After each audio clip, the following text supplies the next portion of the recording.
how'd you do that? That was really weird. I didn't mean all the lights, but now that they're on.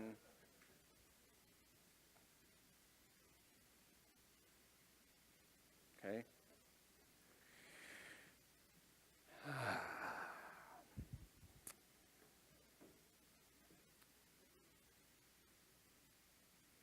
Revelation chapter 8.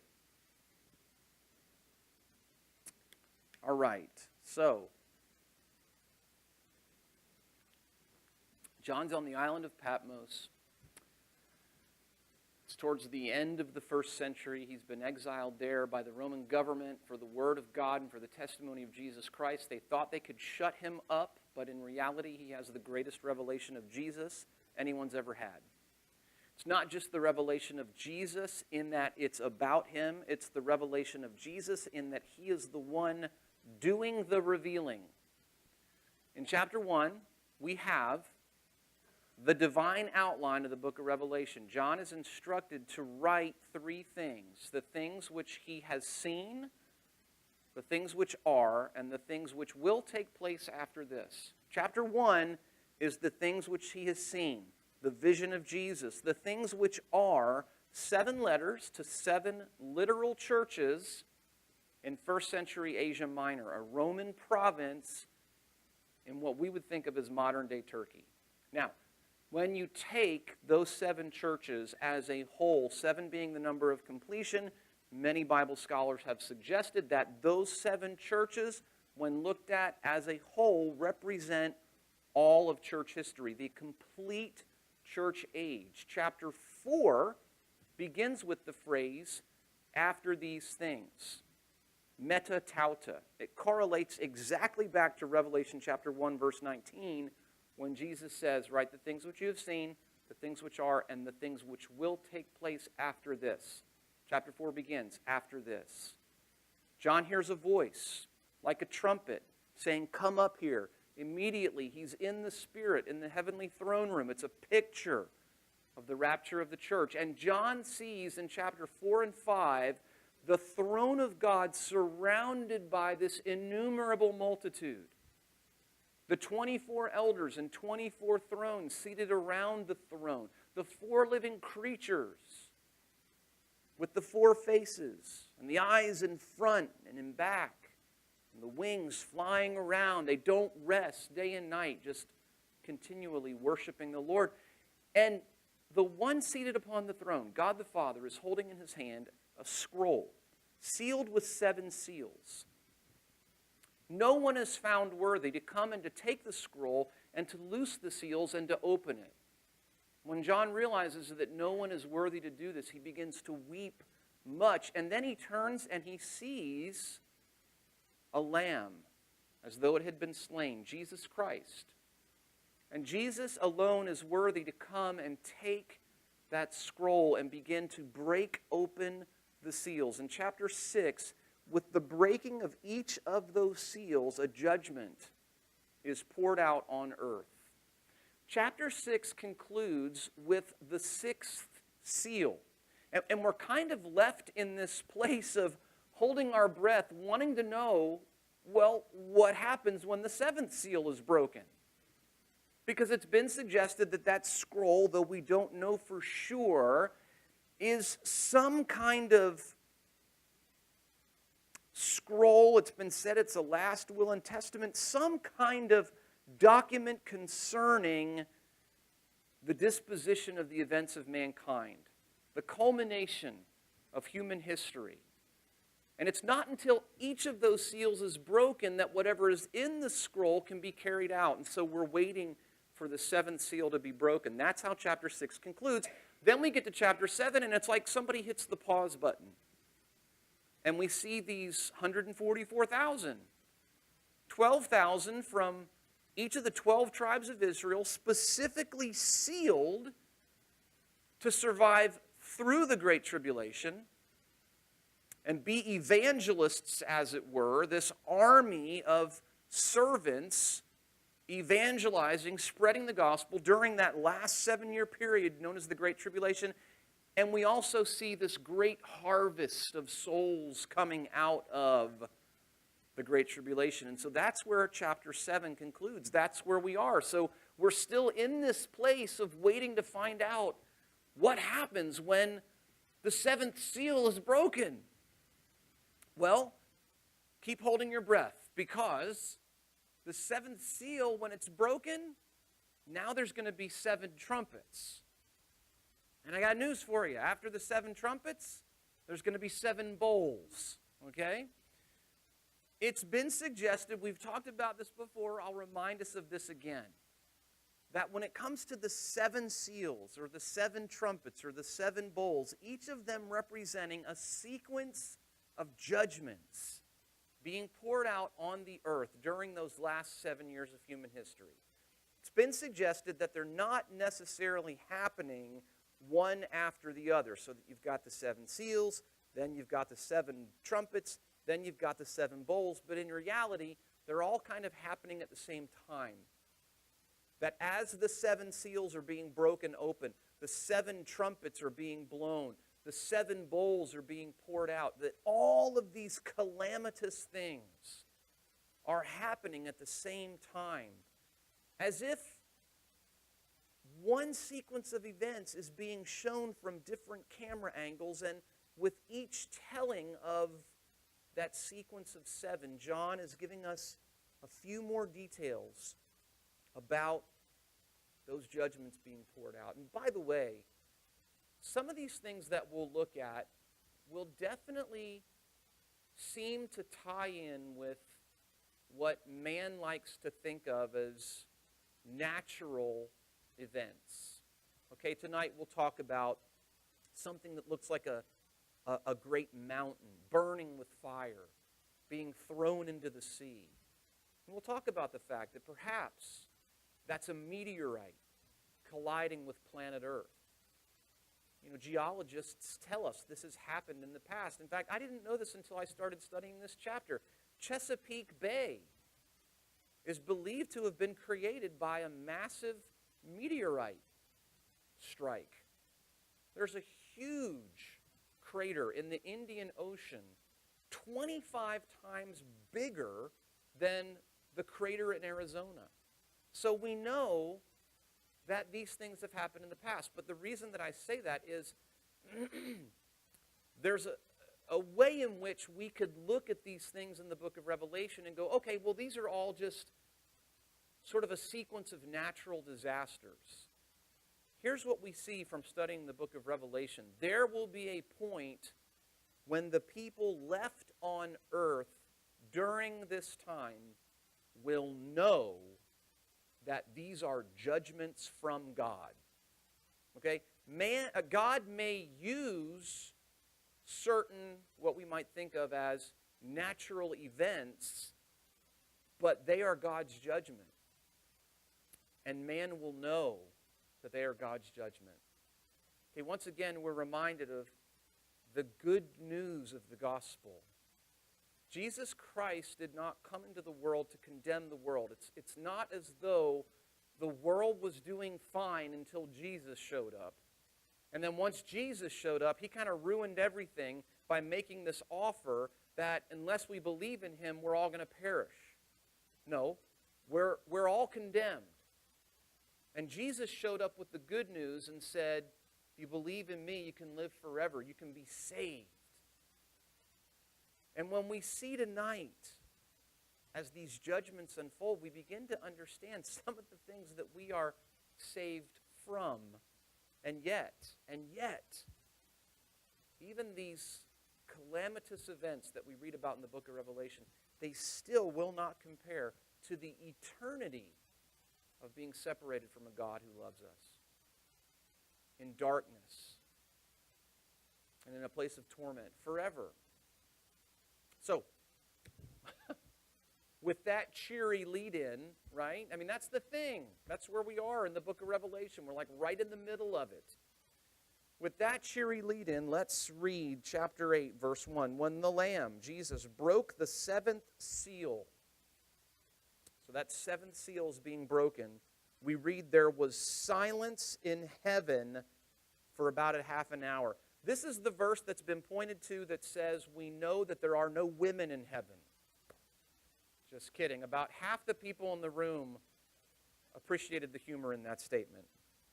That's a Bible joke, just in case. Just seeing who's listening. It's cold in here. It's everybody. I just see everybody putting their jackets on. It's like, I want to laugh at the joke, but I'm too cold. When the Lamb broke the seventh seal, there was silence in heaven for about a half an hour. You know, this is one of those statements that in the Bible that we might read and we might think, okay, well, what's the big deal? Every time you read about heaven in the Bible, it is filled with exuberant praise. Heaven is not a place that you associate with silence. You know, we're kind of weird about silence. We are. You know, look, you know, this is just, you know me. I mean, I've been here long enough for you guys to know that I pretty much say what I mean, right? One of the reasons I don't stop a lot during my Bible studies is because if I do, somebody will talk. Because we don't like silence. As a species, silence makes us uncomfortable. Now look, it's one thing to kind of get out by a tranquil lake and want to have silence. But if I just stopped talking,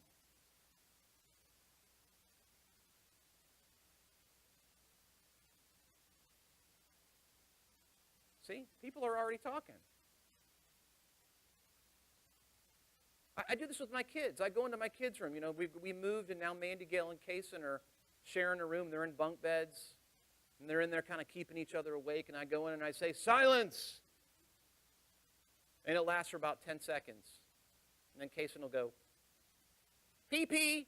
You know, he'll just shout out something. A lot of times we don't have anything to say. But when that silence hits us, we just go, bah, bah, bah, bah, bah. Somebody just starts talking. You know, I wouldn't be surprised if in this period of silence in heaven, somebody talks.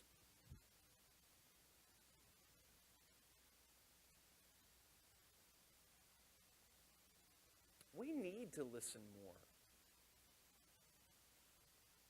We need to hear more. Isn't it interesting that faith comes by hearing?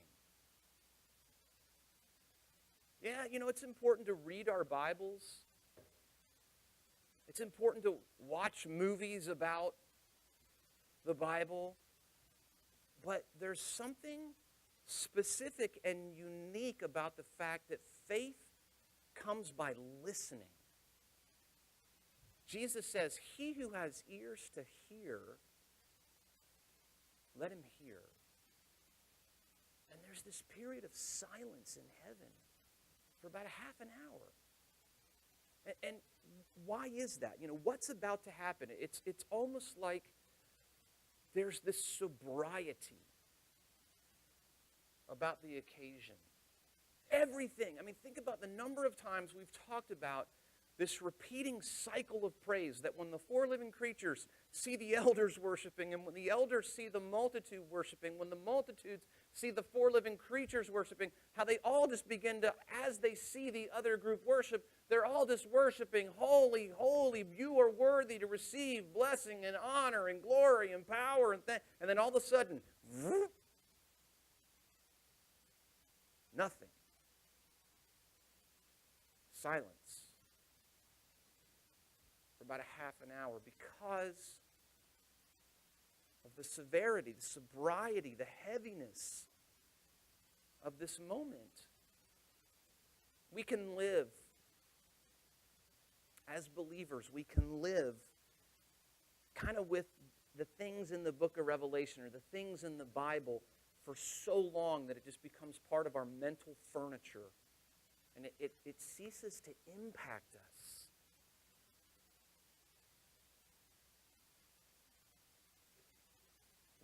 Read, hear what's about to happen here tonight.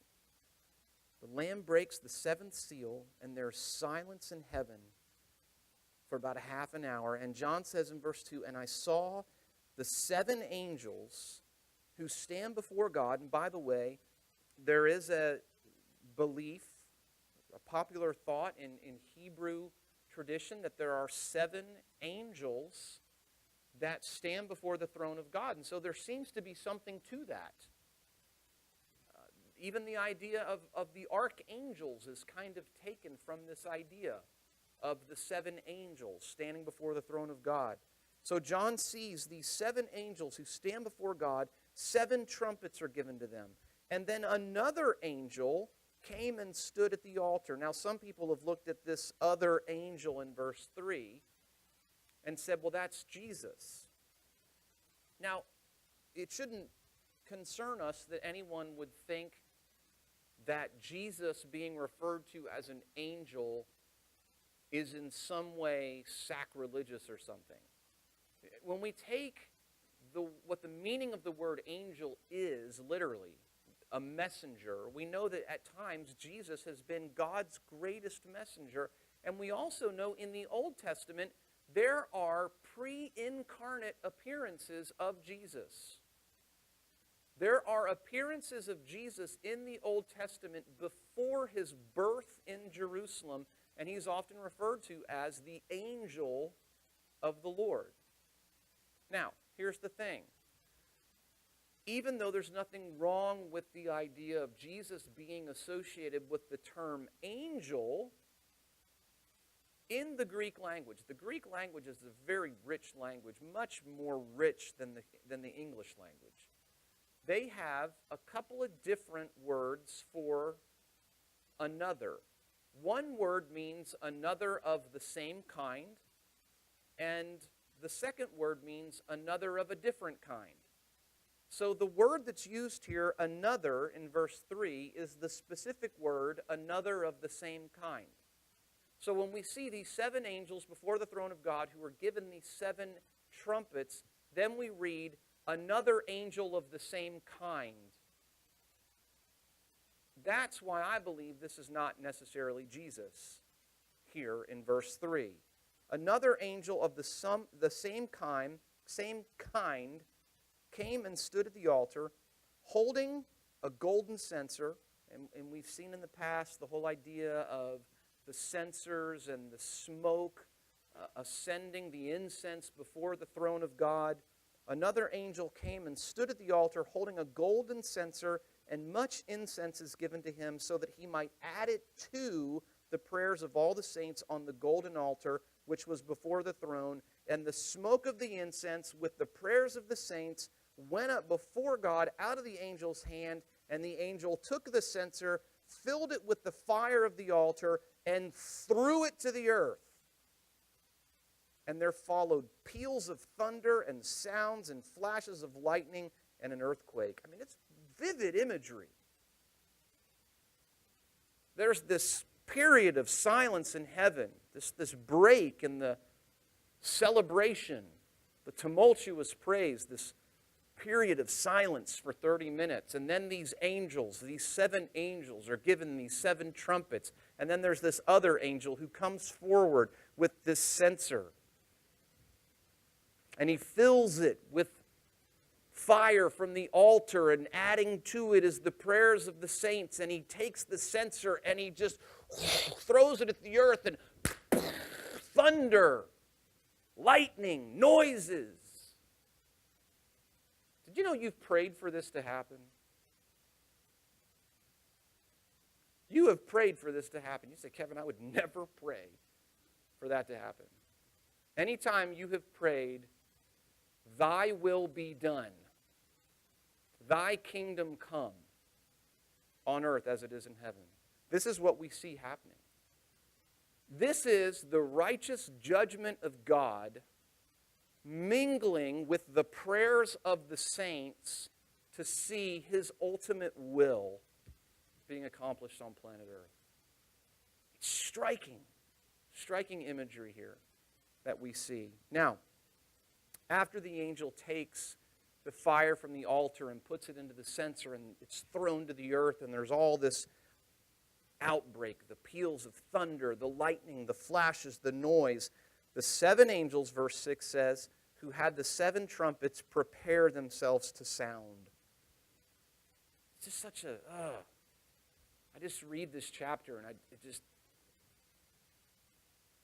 don't know, it's wild. It's amazing to me that John is watching this go down. And he's just describing it. This eternal vision of the judgment of God being poured out. The first sounded, verse 7, and there came hail and fire mixed with blood, and they were thrown to the earth, and a third of the earth was burned up, and a third of the trees were burned up, and all the green grass was burned up. It reminds us, of course, of Egypt.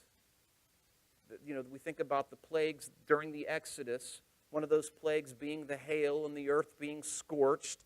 We read here about this hail and fire mixed with blood. Now, does that mean that there's literally blood being mixed with the hail, or does it mean that as the result of the hail and fire, there's tremendous carnage and tremendous bloodshed? Don't know for sure. Neither one's good. This hail and this fire mixed with blood, thrown to the earth. And check this out. A third of the earth is burned up. A third of the trees were burned up. And all the green grass was burned up. John, turn those lights back off that you had put on at the very beginning. And now turn off these lights right here. Show that video. That first video. See if you can see this. Now. Can you guys see that? That's footage of Southern California right here. Okay. A third of the earth. That happens. You know how we feel. We were driving home yesterday, and there was smoke everywhere. Ash flying through the air. The sun blocked out from the smoke. A third of the earth. Okay, this is happening in one part of one state. Imagine a third of the earth that happening to. That's what's going to happen during these last 7 years of human history. It is going to be cataclysmic.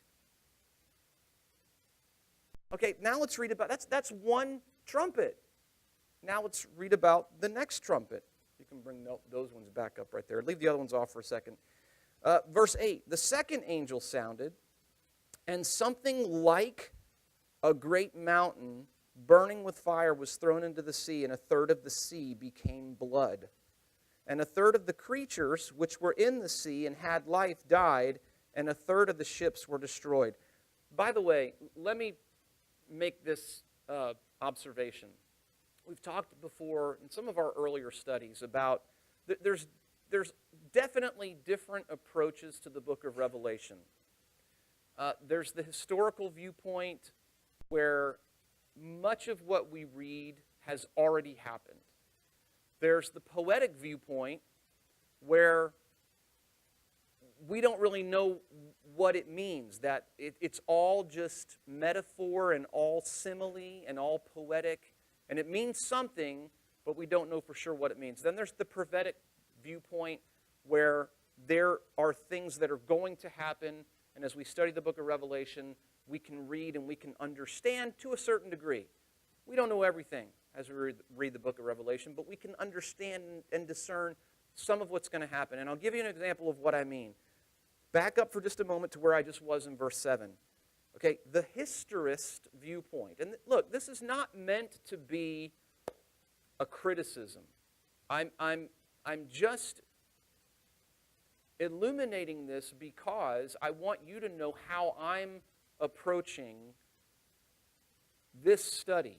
Okay, there are, if you read commentaries on the book of Revelation, I mean, you'll get so many different explanations. Verse 7, okay, this whole thing about hail and fire mixed with blood thrown to the earth, a third of the earth burned up. There are many commentators who say that what that is were the barbarians marching on Rome. The Goths, the Vandals, that's what that was. Now, from my perspective and in my opinion, when you read verse 7, is there anything in there that suggests anything about this being the barbarians marching on Rome? You know, Joseph Seiss talks about the fact, he says, if trees don't mean trees, if grass doesn't mean grass, then we don't know what any of this means.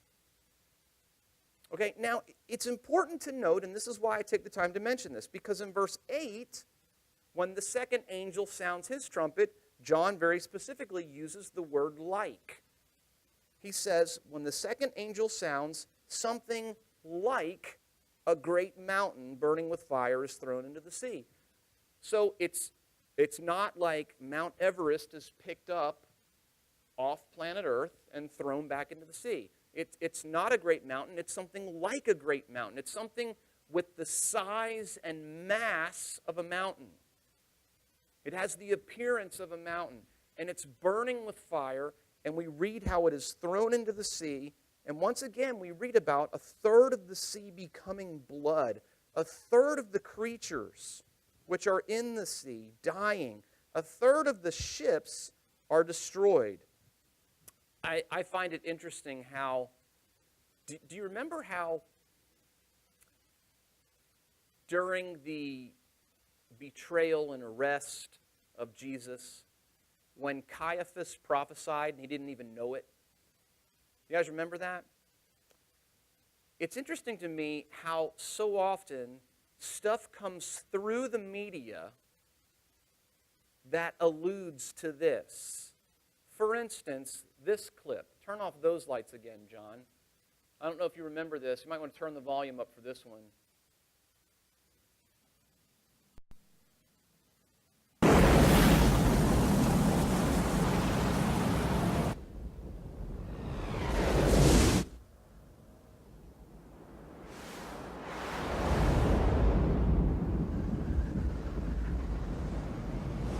That's pretty much a depiction of something like a great burning mountain being thrown into the sea.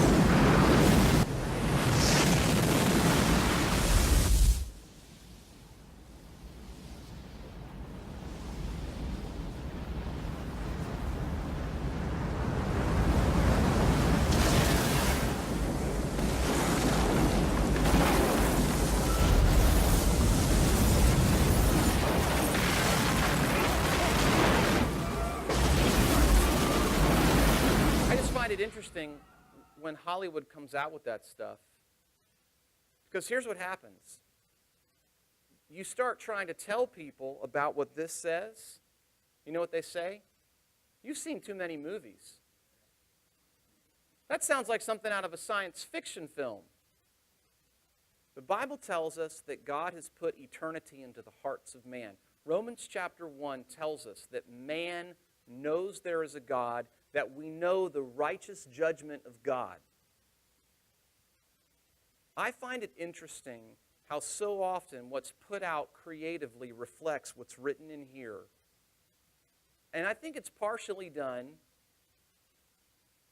with Satan behind it to desensitize people. So that when you start talking about a third of the earth being burned, something like a great mountain being thrown into the ocean, right? People trying to seek death and not being able to find it. Something being inserted into the skin, under the forehead, for the purpose of buying and selling. People say, good grief. You sound like you've been watching something by Ridley Scott. You know, you sound like you've seen you sound like you've been watching Minority Report. And yet it's right here. And what we have to be careful of as believers is that, and look, don't misunderstand what I'm saying. I'm a movie buff, okay?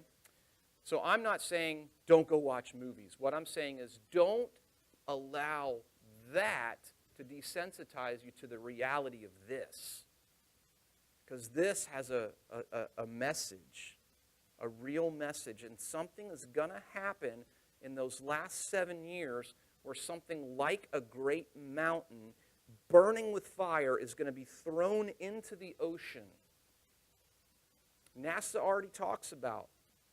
One of the articles I was looking at today, NASA had made the prediction, it was in a Newsweek article, that there might be an asteroid impact in 2030.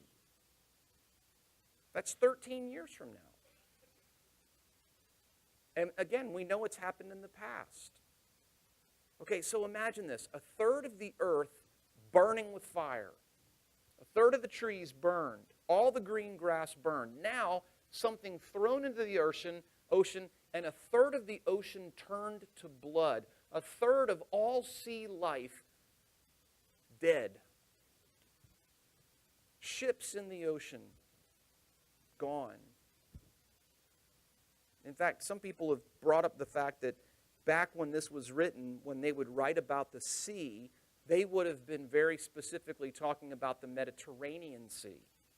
Now, we don't know for sure if what John is seeing here is all of the ocean, kind of like that, what we just saw depicted in that film clip, or if John is very specifically seeing the Mediterranean Sea and something thrown into the Mediterranean Sea and a third of the ships in the Mediterranean Sea being destroyed. If you were to press me and say, do you think it means all of the ocean or the Mediterranean Sea, I'd say probably the Mediterranean Sea. Because again, when this was being written, that is what the understanding of the sea would have been.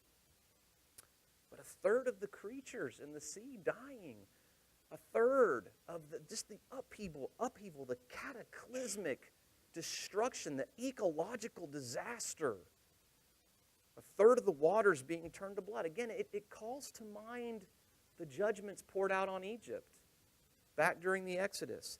Verse 10, the third angel sounded, and a great star fell from heaven, burning like a torch, and it fell on a third of the rivers and on the springs of waters. The name of the star is called Wormwood, and a third of the waters became wormwood, and many men died from the waters because they were made bitter. Wormwood is mentioned 7 times, I believe, in the Old Testament, 7 or 8 times in the Old Testament. It's always associated with bitterness. Now, I'll point this out because, when we get there on Sunday, someone's probably going to see this and ask this question. We read here that a great star, in verse 10, falls from heaven. Okay? Now, if you jump down just real quick, this will make sense in a moment, to chapter 9, verse 1. Okay, we read about when the 5th angel sounds, and John says, I saw a star from heaven which had fallen to the earth. Okay, so in verse 10 of chapter 8, he sees a star. And in chapter 9, verse 1, he sees a star. But the star in chapter 9, verse 1 is referred to as a he. Okay, read the whole verse. Chapter 9, verse 1. The 5th angel sounded, and I saw a star from heaven which had fallen to the earth, and the key of the bottomless pit was given to him. Who's the him that is the star fallen to the earth? Most likely Satan.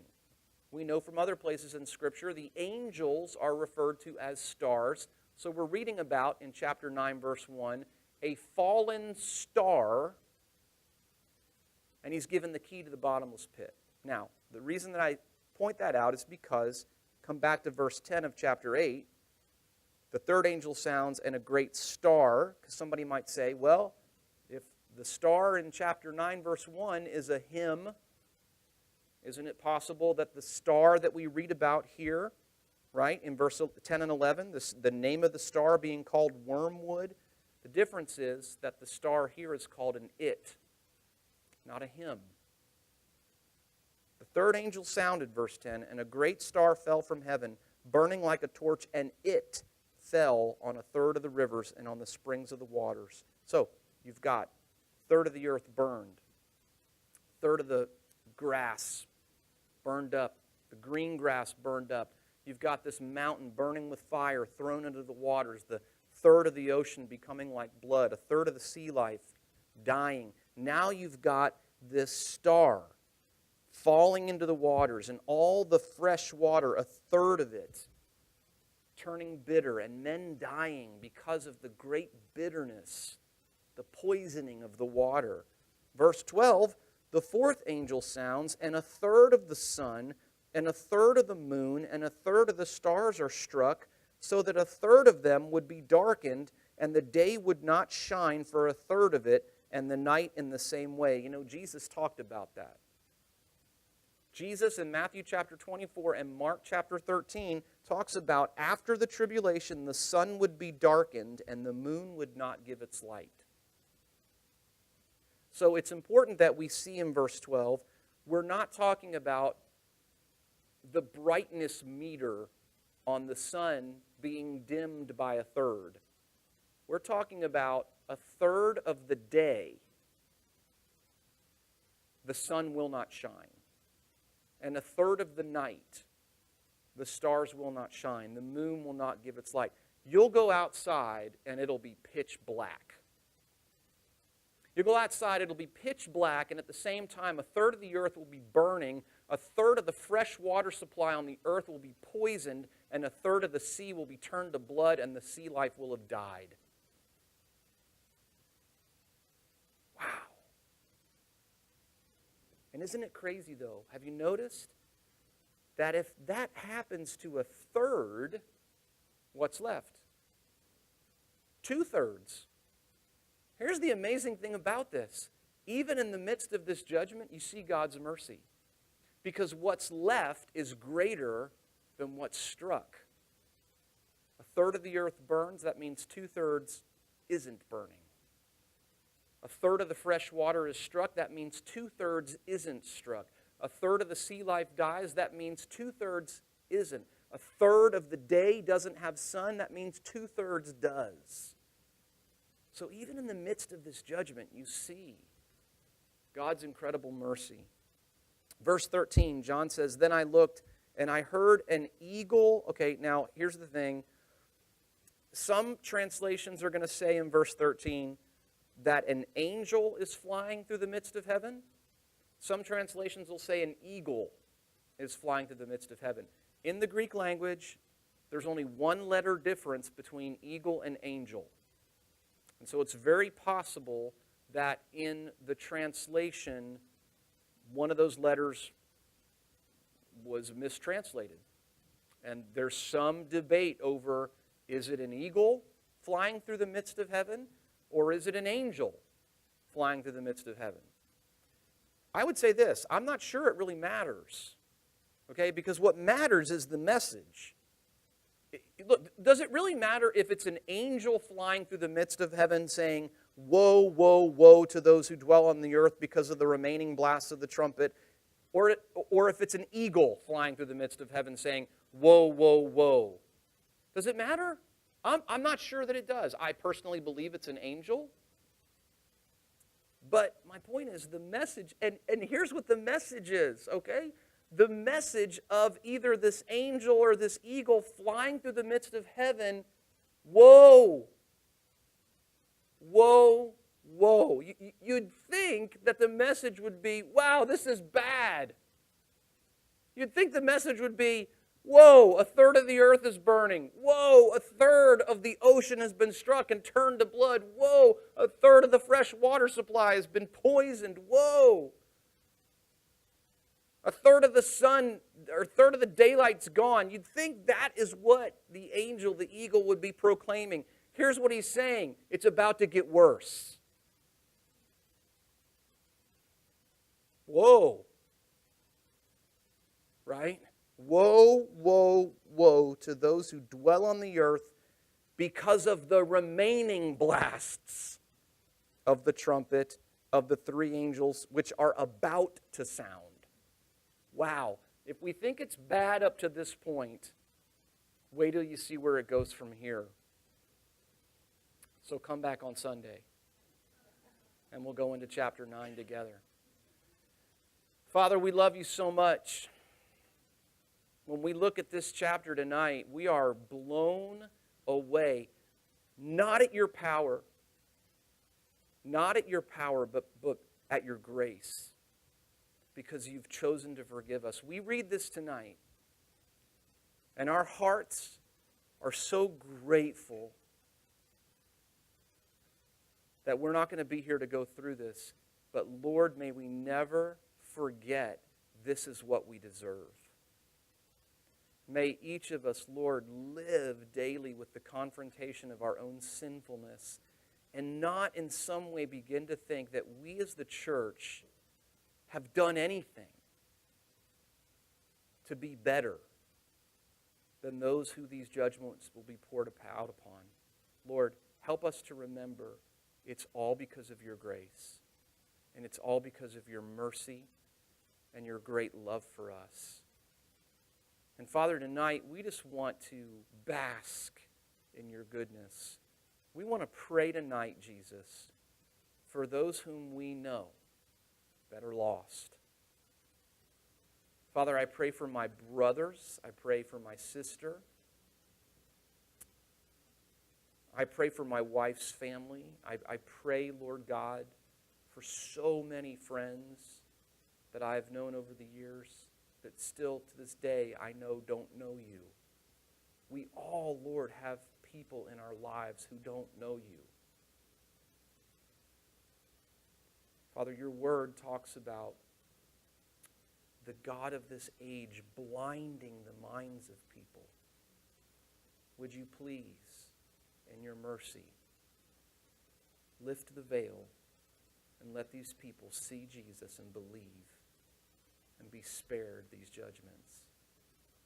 Father, would you please, as much as we want you to come back, would you please be patient with us and save as many who will believe. Give us the courage to share the gospel. Give us the courage to speak your name. Give us the courage to pray for the lost. Give us the courage to herald the coming woe upon the earth, Lord God. Fill us with your Spirit tonight. Have your hand upon us. Use us. Thank you. We love you, Jesus. Thank you for your word. Thank you that you've written this down for us, Lord. I pray that you bless Sunday as we come back and study this together. I pray that you continue to draw people here to hear this book so that people know, Lord, what's going to happen, what's going to go down.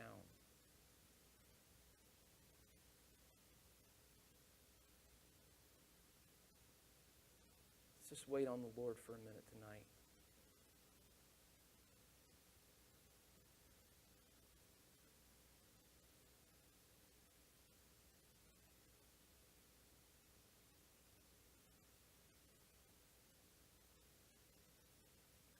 I feel like somebody may have a message from the Lord.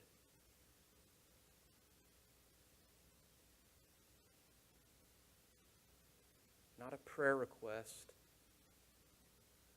but something that you have a sense the Lord's putting on your heart right now. A message, a thus saith the Lord message for this church tonight. Is that anybody here tonight?